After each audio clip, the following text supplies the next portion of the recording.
Ukraine संकट ने भारत और विश्व को कैसे बदला, ये हमारे आज के आर्टिकल का विषय है, जो कि द इंडियन एक्सप्रेस में छपे लेख how global power dynamics are shifting with the Russia Ukraine war and what challenges it poses for India के सारांश पर आधारित है। इसमें टीम दृष्टि के इनपुट्स भी शामिल है और साथ ही ये सामान्य अध्ययन प्रश्न पत्र 2 के अंतर्राष्ट्रीय संबंध खंड से जुड़ा है। तो चलिए आर्टिकल की शुरुआत करते हैं मेरे यानी आतिफा के साथ।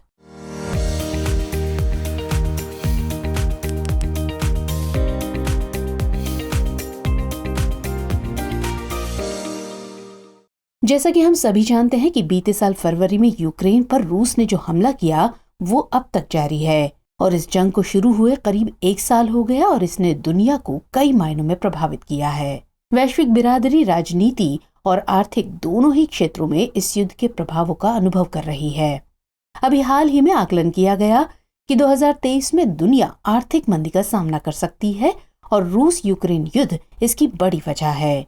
इस संकट के प्रभावों में से एक ये भी है कि इससे वैश्विक शक्ति की मौजूदा स्थिति पर भी इसका असर पड़ने वाला है। हमने देखा है कि विश्व के प्रमुख युद्धों ने हमेशा महान शक्ति संबंधों को नया रूप दिया है और अंतर्राष्ट्रीय व्यवस्था को पुनर्व्यवस्थित किया है। ऐसा माना जा रहा है कि रूस यूक्रेन युद्ध कोई अपवाद नहीं होने वाला।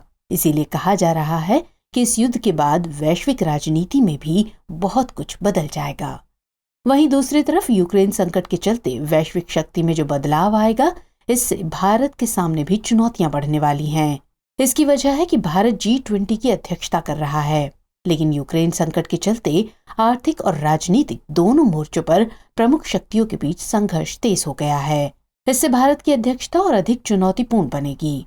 तो इस आर्टिकल के जरिए हम ये समझने का प्रयास करेंगे कि यूक्रेन संकट के कारण कैसे वैश्विक शक्ति की स्थिति पर असर पड़ने वाला है और इसके पीछे की वजहों को समझेंगे। इसके साथ ही इस पर भी बात करेंगे कि भारत पर इसका क्या असर पड़ेगा। तो चलिए सबसे पहले जानते हैं कि रूस यूक्रेन जंग बाकी युद्धों से अलग क्यों नहीं है। याद कीजिए कि जब 1910 के दशक में जब प्रथम विश्व युद्ध हुआ, तब ऑटोमन हो या फिर रूसी साम्राज्य, ये सब अपनी बुलंदियों पर थे, लेकिन ऑस्ट्रो हंगेरियन समेत ऑटोमन और रूसी साम्राज्यों का पतन हो गया। इसने रूस में बोल्शेविकों को सोवियत संघ बनाने में मदद की, यूरोप में नए राष्ट्र को जन्म दिया और एशियाई राष्ट्रवाद के उदय को गति दी। वहीं बात करें द्वितीय विश्व युद्ध की, तो इस युद्ध ने यूरोपीय उपनिवेशवाद के पतन को तेज कर दिया। संयुक्त राज्य अमेरिका और सोवियत संघ का महाशक्तियों के रूप में उदय हुआ। वॉशिंगटन और मॉस्को ने शीत युद्ध के दौरान बटे हुए यूरोप में एक सशस्त्र शांति कायम की।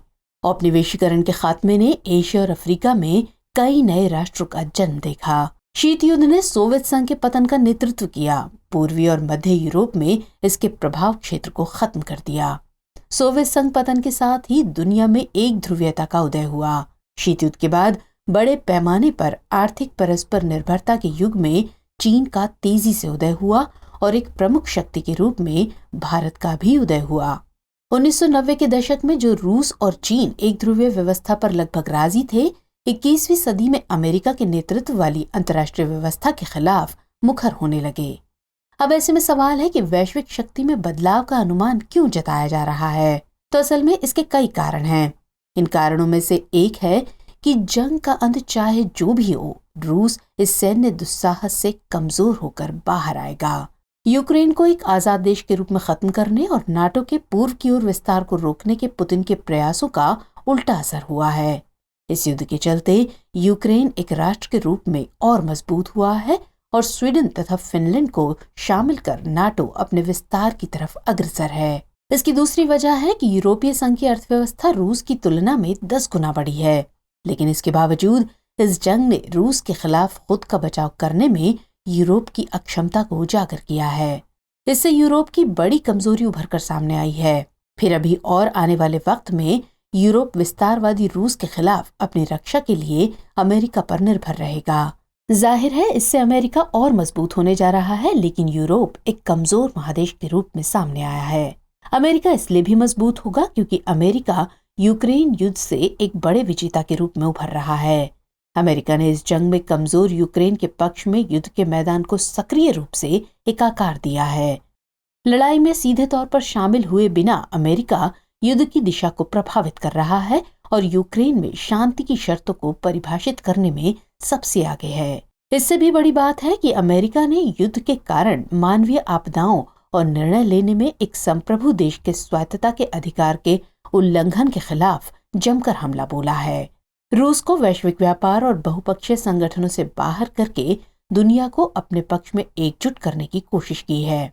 इसमें वो बहुत हद तक कामयाब होता नजर भी आ रहा है। इसके अलावा एक और कारण है कि पुतिन और शी जिनपिंग की गलबैयों के चलते अमेरिका मध्य शक्तियों के लिए एक मूल्यवान भागीदार बन गया है। यूरोप में रूसी विस्तारवाद और एशिया में चीनी आक्रामकता ने यूरोप में जर्मनी और एशिया में जापान को अपने रक्षा खर्च को बढ़ाने के लिए मजबूर किया है। उधर ऑस्ट्रेलिया, यूरोप में पोलैंड और एशिया में दक्षिण कोरिया ने महत्वाकांक्षी क्षेत्रीय सुरक्षा नीतियां शुरू की हैं। अमेरिका ने सिर्फ इतना ही नहीं किया है, वो वेनेजुएला की मादुरो सरकार के अलोकतांत्रिक रवैये के साथ देश के नागरिकों को उनके बुनियादी अधिकार से वंचित करने के बावजूद इस समय वेनेजुएला पर प्रतिबंधों में ढील देने पर विचार कर रहा है। अमेरिका ने रूस के साथ भारत के तेल सौदे को स्वीकार किया है और हिंद प्रशांत में चीन के विस्तारवाद का मुकाबला करने के लिए भारत को एक मजबूत सहयोगी के रूप में देखता है। इसलिए माना जा रहा है कि इस युद्ध के बाद रूस की साख में कमी आएगी और एक प्रमुख शक्ति के रूप में उसकी गिनती अब शायद ही होगी और अमेरिका और ताकतवर बनकर उभरेगा। अब इसके बाद सवाल उठता है कि ऐसे में भारत का क्या होगा। तो ऐसे में अगर भारत की बात करें तो क्षेत्रीय संतुलन के लिए लंबे समय तक रूस पर निर्भर रहने वाले भारत को अपने महान शक्ति साझेदारों पर फिर से काम करना होगा। अमेरिका और यूरोप के साथ भारत के सुधरते संबंधों और अपनी रक्षा साझेदारी में विविधता लाने के क्रम में ये बहुत कठिन नहीं होना चाहिए। हालांकि भारत को सीमा पर चीन की आक्रामक कार्रवाइयों को रोकने और भारत प्रशांत क्षेत्र में बीजिंग की शक्ति को संतुलित करने के लिए राष्ट्रीय क्षमताओं और अंतर्राष्ट्रीय साझेदारियों को विकसित करने में बहुत तेजी से आगे बढ़ना होगा। दिल्ली निश्चित रूप से ये नहीं मान सकती है कि उसके मौजूदा आर्थिक और राजनीतिक लाभ हमेशा बने रहेंगे, क्योंकि राजनीति में कुछ भी परमानेंट नहीं होता। ये संभावना नहीं है कि 1990 के दशक से हम जिस तरह के बहुपक्षवाद के आदी हो गए, दुनिया उस तरह की बहुपक्षवाद पर लौट आएगी। भारत का G20 नेतृत्व सफल होगा अगर भारत बहुपक्षीय प्रणाली के पूर्ण विघटन को रोक दे और कुछ मुद्दों पर प्रमुख शक्तियां एकमत हो जाए। अब इस सब के बाद ये सवाल है कि ऐसे में आगे की राह क्या हो। तो असल में जब महान शक्तियां सहयोग करती हैं तो बहुपक्षवाद के सफल होने की उम्मीद बढ़ जाती है, और जब ऐसा नहीं होता तब इसका बड़ा खामियाजा भुगतना पड़ता है।